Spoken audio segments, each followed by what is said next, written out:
we crown a King of the North. Yep. And, going to be heading into Game 3 soon. It looks like we're going to have Ks.Jig Station as our third map here. Yep. Just waiting on the ready from Jig right now.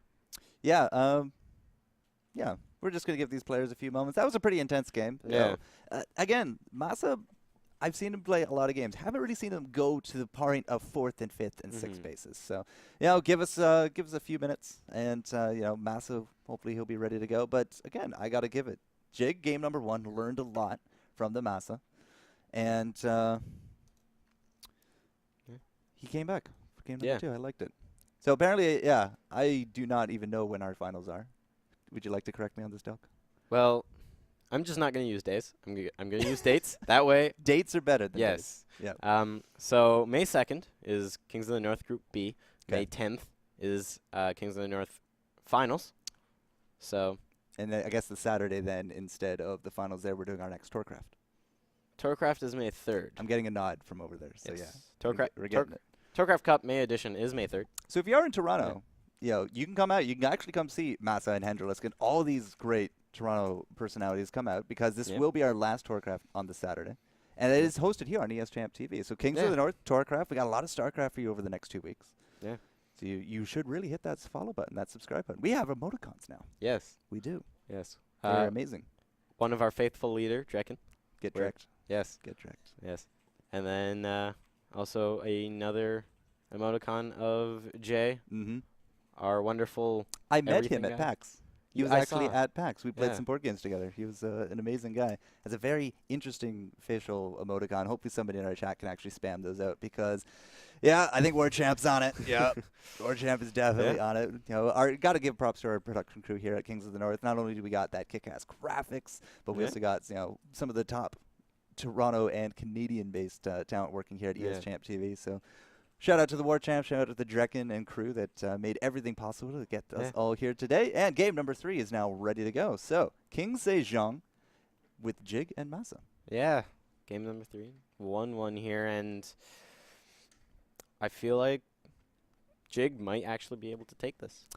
Well, we've seen game number 3s where MaSa has just kind of gone more heavy into the Reapers or do proxy Reapers. He hasn't done that in either of our games quite yet. And this seems like a good map that you could actually probably do that on. Yeah, there's a lot of ledges on this map. And it's 2-player. No guessing this time. Yeah. And, over here on the top left of Ks.Jig Station, we have our Lavender Terran representing Root Gaming. Won game 1. Not quite able to take in game 2. It is MaSa. The Toronto Hope may yet stay alive. But in the bottom right from Quebec, in our green, I like how he's been green every single game. From Team Killing Spree, it is Jig. Le Francais Zerg. Maybe it's Le Zerg Francais. I don't know. Yeah, well, I think Le Zerg Francais fits. Yeah. You always got to swap around words when you're talking in French. Yep. It teaches a lot here in Toronto about French. Yes. No, that was sarcasm. Yeah. You just have to take it through all 4 years of your high school, and then you're good. Well, that's what I did, but it hasn't really served me that well, I got to say. So I don't see any proxies coming out here from MaSa. I'm the sad face. Yeah. Well, I guess it is a pretty small map anyways, so may not even need to proxy Reapers. They do get across pretty quick, but it does look like, no barracks yet, just getting SCVs. So I'm wondering, where is he going to go with this? He's going to float a command center and land it and do planetary. No. He's probably just going to go command center first. Yeah, command center first on the high ground there. That's interesting. On a 2-player map that's not exactly the biggest of maps, we see for the first time MaSa go command center first. Yeah, and this is probably because he's noticed that Jig has been going hatch first all the time. So he's like, okay, if you're going to do that, I'm going to do the exact same thing, and that way match you base for base. Yeah. And he could take a gas, though I don't see why he doesn't have to. Like, Marines could work perfectly fine, just go into Biotank from this, or maybe have his gas a little bit delayed, get some Banshees. So MaSa still has very many options from this opener. He's not losing anything by going command center first here. Well, he's also going to have that wall up, so just in case the Zerglings went out before the hatch, which is not the case, but just in case.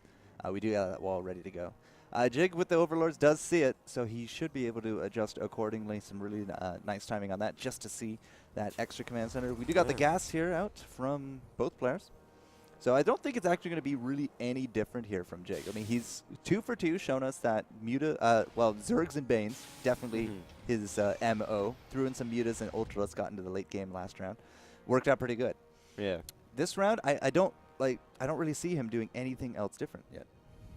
Yeah, and a lot of Zergs tend to actually do what Jig was doing, playing just muling Bane, get some Ultralists later on, and then if you still have time, get some Infestors. It really keeps the bio in place with those fungal growths. Yeah, I didn't see any of those that last round. Yeah, well, the game didn't go on long enough to want to go for Infestors because you have to get Pathogen Glands, and then you have to get like 5 Infestors for it to actually be useful, right? So that you have the energy to do as many fungal growths as need be. So it just takes so long that unless you're noticing that the game's going to be going for a lot longer, you don't really go for those. And a third command center now on the way here as well. So MaSa is going greedy here in game number 3. And no Reapers. This is very strange for me. Like, very strange for me. Every game I've ever done with MaSa. Welcome to how other Terrans play for chess. Well, when you only pay attention to the Toronto scene, yeah, I suppose getting a little bit out of the comfort zone now. But another wall going up here, and again, MaSa, very methodical, just making sure he's protected as he gets out this third and greedy play. No real army from either side quite yet. Both are just happy to tech up and get that economy rolling. Yeah, and we do see Jig actually going to be going for a lot of gases here. There's no evolution. So yeah, quick Spire. Much earlier than last game. And that's mainly because he didn't go for those evolution chambers. He has the gas to spend because he's not getting upgrades. Yeah, a full 2 minutes earlier this round for that Spire. Yeah. No, doesn't have to deal with the Reapers. Doesn't have to deal with Hellions. Doesn't have to deal with Hellions and Reapers. It's been a pretty picture-perfect game for him this time. Can just 100% focus on getting up those economies. I think we see the third now about to go down here from Jig into the corner. And money pending. Money pending, yes. Currently only at about 200 minerals. We'll get it down soon.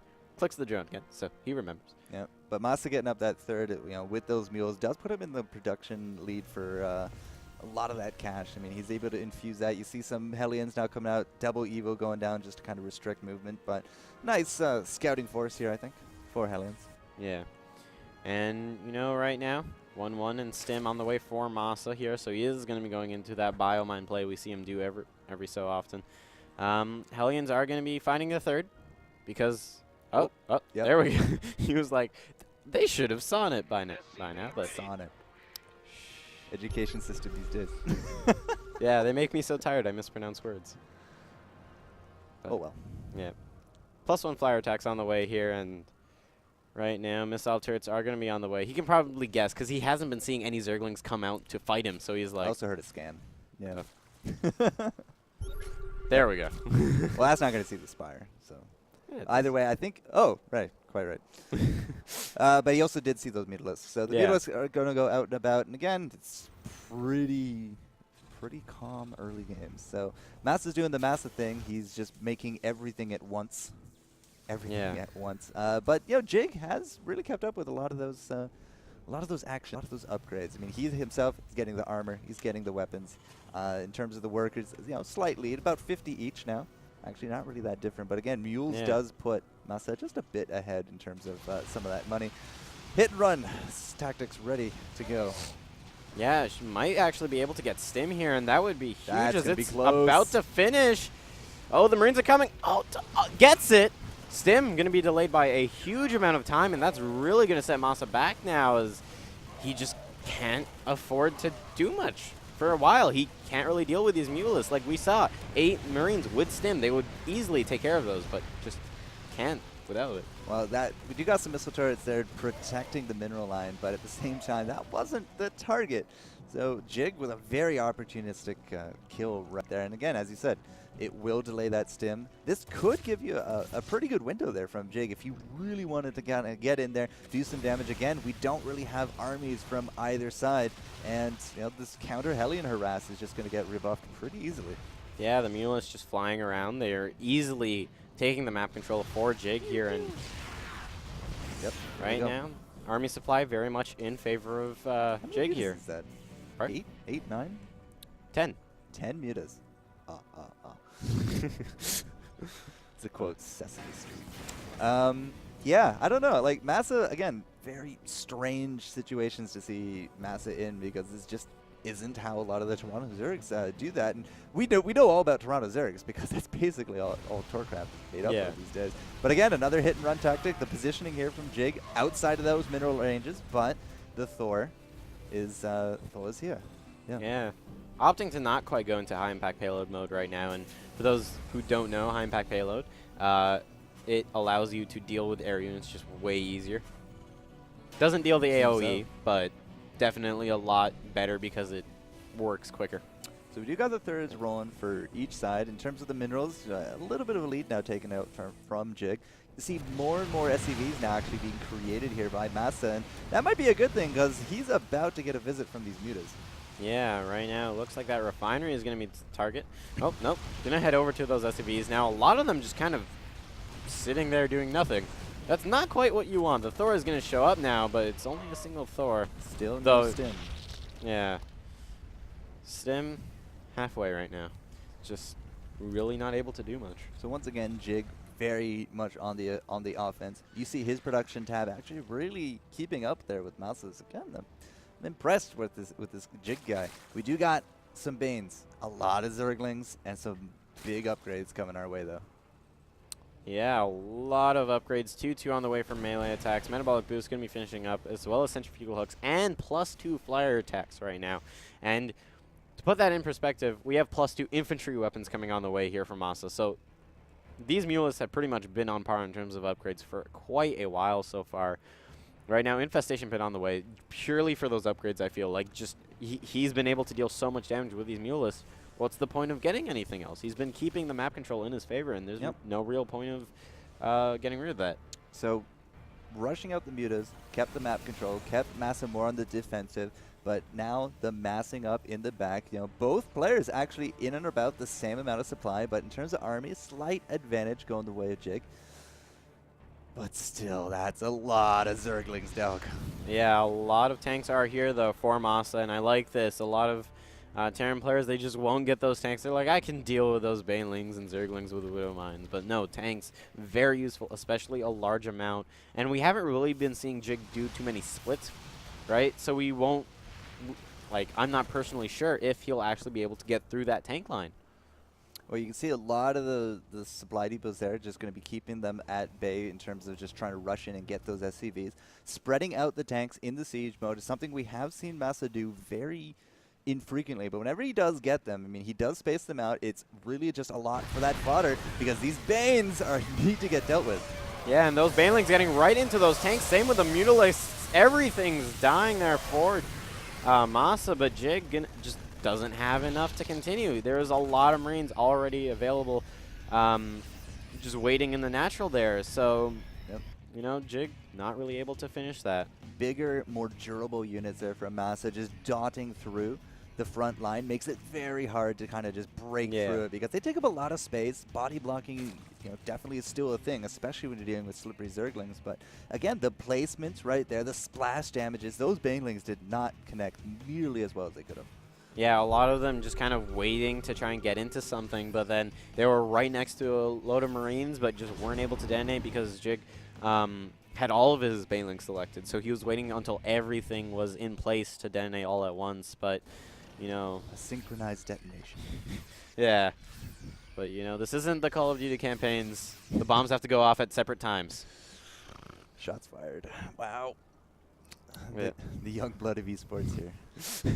All right, but MaSa on the back of that feeling really good. He's now gone into overdrive with that production up to 193 and counting. He's basically supply maxed at this point. Jig, not nearly enough to, I think, deal with this. MaSa, 120 army supply. Yeah. And some of those guys are big units. Like, they're not going to get taken care of by a few Banelings. Yeah, 3 tanks, 3 Thors, and a lot of Marines as well. And, you know, going to be heading over towards this 4th base. Oh, we're going to set up a tank line, are we? Yeah. Oh, but it looks like he's not. actually, yeah. I guess he was trying to see, like, oh, are there drones still there? Does he know that I'm here? And got the counter coming out from Jig. Yeah. It's at his front. It's at the front as well as the back. Those rocks are getting dealt with. Actually, I think Jig actually did deal with them. Yeah. Yeah. So we got that extra now ready to go. But Jig again, like, does not have the army, I think, to do this. He doesn't. There's a lot of bio here. 3-3 bio are about to finish up as well. So right now the main army is going to be heading back. Baneling's just exploding. A lot of the Marines did go down, but still MaSa just with that macro really easily getting up And reinforcements so quickly. That's not all. We lost the 4th. Yeah. Or is that the 5th? 4th. Okay. Like this. Yeah, but yeah, that one. Yeah. Either way, we still got 4 bases here from Jig ready to go. But again, MaSa, space control with big units, with buildings, able to curb a lot of the effect here of the Banes. So just as Jig learned from game number 1 how to deal with MaSa, game number 2, MaSa learned that Jig really likes his Banelings. So bigger, more durable units, space control has really been limiting the explosive effect of those. Yeah, right now it looks like MaSa, he's going to try to take care of this debris. We'll get up some tanks. Should actually going to be able to fire on those extractors. And doesn't need to deal with the debris until he needs to. Yeah, didn't even get that Baneling nest from down on the low ground, and couldn't get an Overlord. I don't know, man. This feels like really, really good there for MaSa. He has to deal with a little bit of a counterattack here back at base, but still, those Zerglings, like, they're very slow to kind of just destroy anything. Yeah, and we can see MaSa's reinforcements easily cleaning up that. But Banelings and Zerglings going to be trying to deal with the main force of MaSa here, though. Jig is just so far behind in supply. Too. Not only the Banes, but the base, as well as the Spire. That's a critical blow, I think, right there. Yeah, right now, Ultralists are trying to pop out as quickly as possible, but let's see, are any popping out from the natural? No, it does not look like it is, so Jig's should too be. smart for that. Yeah, should be able to get them out and aid in this fight, but going to be losing his Evolution Chambers. Luckily, 3-3 did finish up already. Yeah, not quite the revenge that MaSa wanted there. But again, 151 army to 86. I mean, we might have more drones here from Jig, and he might be able to hold right here with those Ultras, but still, even with that small victory, MaSa's army in the back, you see the reinforcements spreading out. He's just leaving his base at this point. Like, Zerglings keep getting thrown over there. That means that there's less Zerglings to deal with over at Jig's own base. And, you know, now going to be heading up into the main. Going to be killing off the 4th again here. That hatchery going to be going down. Should be able to get a lot of these drones as well. And Ultralists, they're trying to pop out, but popping out from the wrong base. The deciding match here from MaSa versus Jig here in the Kings of the North Group A. It looks very much like it's going to be MaSa at this point. I mean, Jig can only make Zerglings and Ultras. No Banes, no Mutas, does not have the hatcheries ready to make the larvae. And yeah, we have air superiority right now. Yep, right now. This is Jig's army right here. Yeah, that is the entire army of Jig. This is part of MaSa's army right here. Yeah, and you know, MaSa up to 5 bases now, has a planetary fortress for the 4th and the 5th, so not going to be losing those anytime soon. And you know, the Hive going to go down. There has to remake his spawning pool and has to try and get up a base. So far right now, this is the only mining base that Jig has, and we can see it in the incomes there. Double the mineral and gas income. And the army difference is just still phenomenal. It's a factor of 5 right there. Yeah. MaSa almost maxed out. Jig not even half maxed out yet. MaSa notices that there's a hatchery in front of him trying to create. Doesn't even bother with the drone. 1 health. 2 health. 3 health. Yep. Oh, regen. In terms of mining bases there for MaSa, I mean, MaSa did take quite a few hits in the counterattacks at his SCV line, but I mean, when you're outmassing at this kind of scale, it really doesn't matter. We do find the army. We're ready to go. MaSa with the scans, notices it out, finds the only mining base. Some nice Banelings in the back just popping up, but the Baneling's going to be trying to roll through. There's just so much bio, though. The Rock Tower is going to go down, going to kill off a lot of those Banelings before they can actually do anything. And, you know, this is just too much for Jig to handle. It's not actually too much, though, because it's only a handful of Marauders and a couple of tanks. Army here. But still, GG from Jig. MaSa going to be taking that. King of the North, ladies and gentlemen. The first contender to make his way to the finals here of Group A. It's going to be our own Toronto-based Terran, Mr. Masa.